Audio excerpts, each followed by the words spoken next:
quand on a eu 3 ans, on a été abandonné par notre maman. Et c'est la deuxième femme de notre père qui nous a élevés. Je voulais noter que la classe de CM2 l'avons fait 3 fois. Parfois, pour manger, c'était vraiment compliqué. On pouvait faire une semaine sans qu'une marmite ne soit mise au feu. Il arrivait souvent que mon frère ou moi, on lavait les assiettes des femmes qui faisaient les restaurants. On partait vider les poubelles et souvent tu mets la poubelle sur ta tête, le seau se casse et cette saleté, ces chenilles-là tombent sur toi. La vie était tellement difficile que souvent, pour ne pas que nos voisins aient connaissance du fait qu'on n'ait pas à manger, notre mère mettait la marmite vide au feu. Ils vont dire aujourd'hui au moins chez les Diblés, il y a à manger. Et c'était comme ça.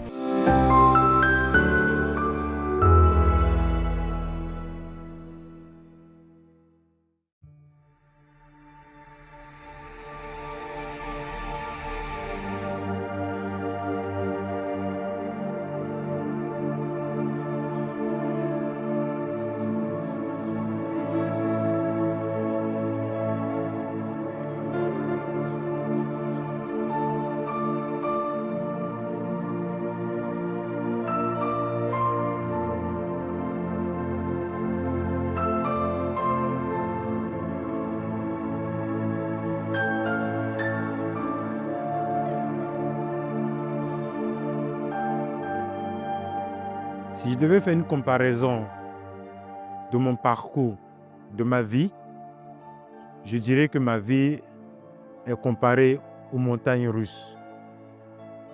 Parce que très tôt dans la vie, j'ai reçu beaucoup de coups. Je suis né à Saint-Fra et déjà les circonstances, l'atmosphère dans laquelle nous naissions était que notre papa n'avait pas un emploi. Il était chauffeur entre la Côte d'Ivoire et le Mali. Et après une réunion familiale, après le décès de son père, on lui demande de venir rester à Saint-Fra. Et c'est comme ça que mon papa abandonne tout pour venir s'installer à Saint-Fra. Et à l'issue de cela, il devait recevoir un soutien familial. Ce soutien qui n'est jamais venu. Et notre père se voit en train de faire des champs pour pouvoir survivre. C'est dans cette atmosphère, dans ces circonstances, qu'un 18 février naquit Diblé Innocent et Diblé Anderson, vu que je suis jumeau. Quelques années après, on commence notre cursus scolaire et déjà même pour aller à l'école, c'était compliqué parce que le vieux n'avait pas les moyens jusqu'à ce qu'on atteigne la classe de CM2. Je voulais noter que la classe de CM2 l'avons fait 3 fois. Et c'était tellement difficile à la maison que parfois pour manger, c'était vraiment compliqué. On pouvait faire une semaine sans qu'une marmite ne soit mise au feu.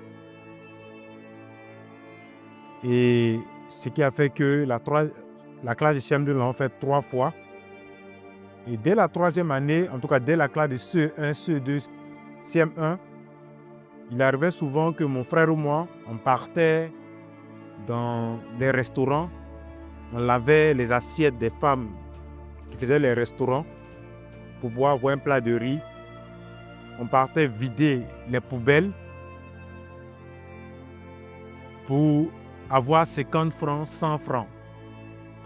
Et figurez-vous que souvent une fois, quand on partait vider les poubelles, il pleuvait.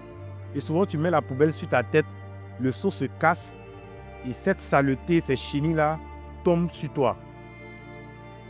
Au passage, je voulais noter que quand on a eu 3 ans, on a été abandonné par notre maman. Elle est partie se remarier ailleurs et c'est la deuxième femme de notre père qui nous a élevés, celle que j'appelle aujourd'hui ma maman.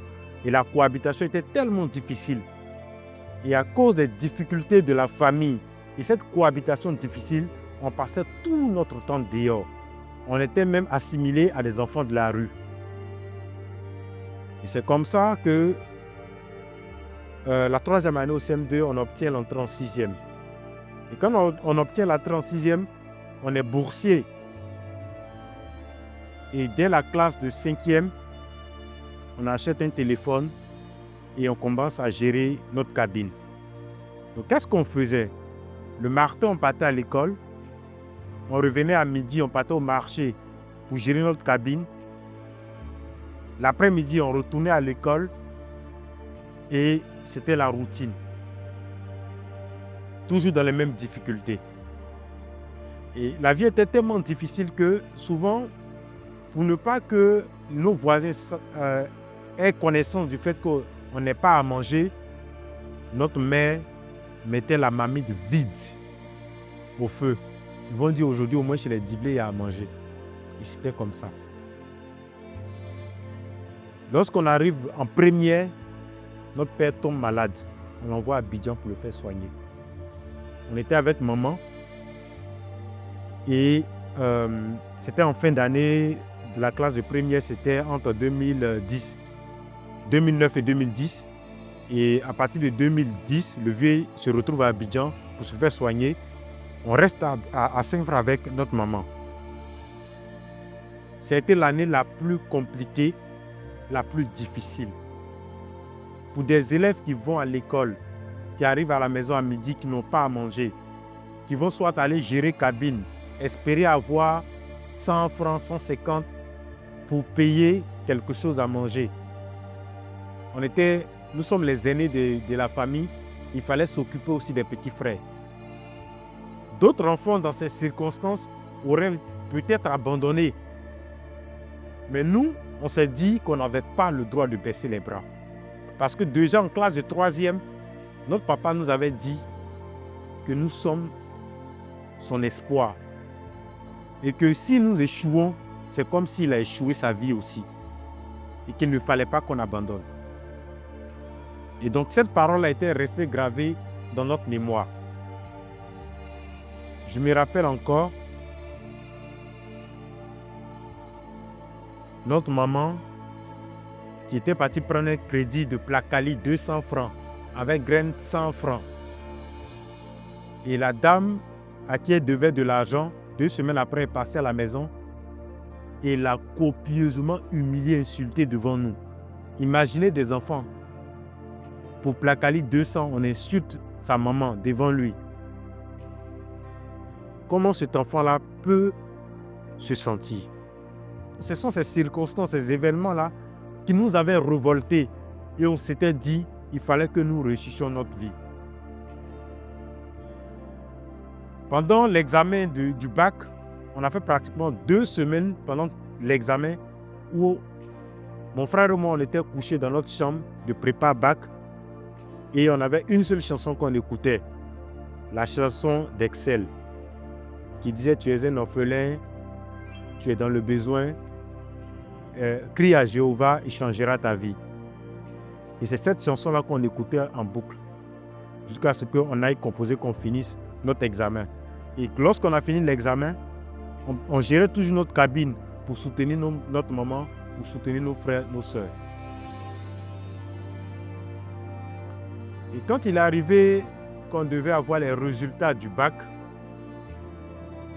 généralement, lorsque on va pour les résultats, les élèves avaient tendance à écrire sur leur t-shirt « J'ai le bac, Jésus donne le bac ». Et généralement, les gens portaient ce t-shirt-là après les résultats. Mais nous avons écrit sur notre t-shirt « Jésus donne le bac ». Et nous avons porté notre t-shirt pour aller prendre le résultat du bac. Les gens nous disaient « Mais vous êtes fous, hein? Si vous échouez, vous allez faire comment ?» On leur répondait simplement que avec Jésus, on ne peut jamais taper poteau. Avec Jésus, on n'échoue jamais.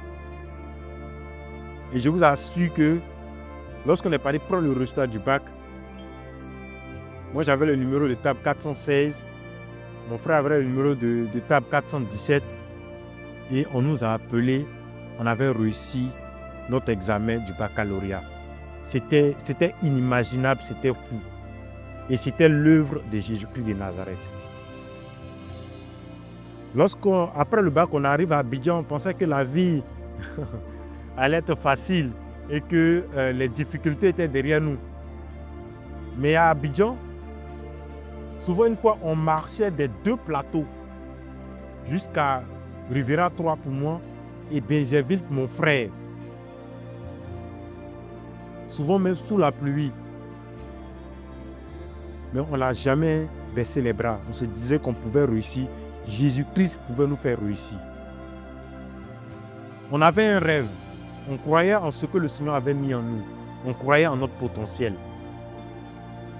Et Dieu, sachant faire les choses, on a présenté le BTS en 2013. Nous avons eu le BTS. Moi, lorsque j'ai eu le BTS, la semaine qui a suivi, j'ai commencé à travailler. Il faut dire que je n'ai jamais chômé en tant que tel.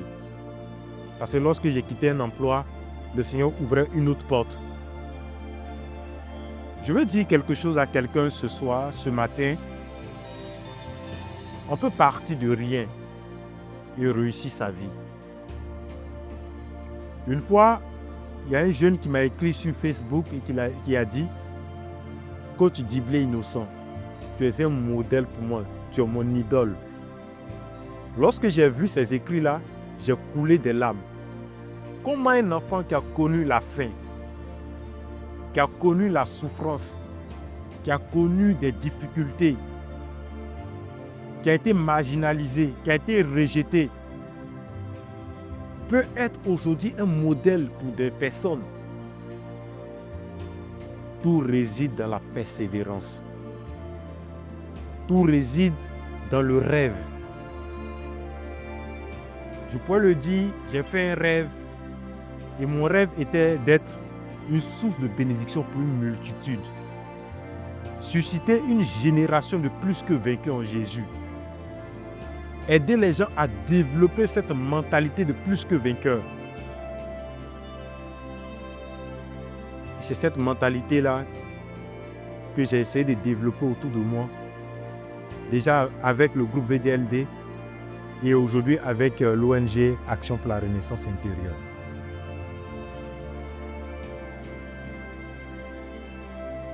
Dans la vie, il y a 3 catégories de personnes. Nous avons ces personnes-là qui, face aux difficultés, abandonnent et retournent au point de départ. J'appelle ces personnes-là des perdants. Et nous avons cette catégorie de personnes qui, face aux difficultés, décident de rester au point A. C'est-à-dire ces personnes-là n'avancent plus, elles restent statiques. Et nous avons une 3e catégorie de personnes que j'appelle les plus que vainqueurs, qui face aux difficultés se disent, je n'ai pas le droit d'abandonner, je dois aller jusqu'au bout de mon rêve. Très cher, quel est le rêve que tu caresses depuis ton enfance? Quel est l'obstacle qui est aujourd'hui dressé sur ton chemin? Tu peux réussir ta vie. Tu peux franchir ces obstacles-là et te retrouver au sommet. La vie ne retient que les vainqueurs. La vie ne retient que les battants. Si tu passes ton temps à pleurer et que tu penses que tes pleurs vont changer ta vie, c'est que tu n'as rien compris. Parce que le même Dieu que nous prions en tant que chrétiens, les païens aussi prient ce Dieu-là. Mais pourquoi eux réussissent et nous, en tant qu'enfants de Dieu, nous échouons? C'est parce que nous avons tendance à procrastiner. Nous avons tendance à rejeter à demain. Je voulais dire à quelqu'un qui me suit que tu as de la valeur. Tu peux réussir ta vie. Il suffit de croire en toi. Il suffit de croire en Jésus-Christ de Nazareth. Tu as mis ce potentiel en toi. Il a des projets de bonheur pour toi et non de malheur. Demeure béni et rendez-vous au sommet.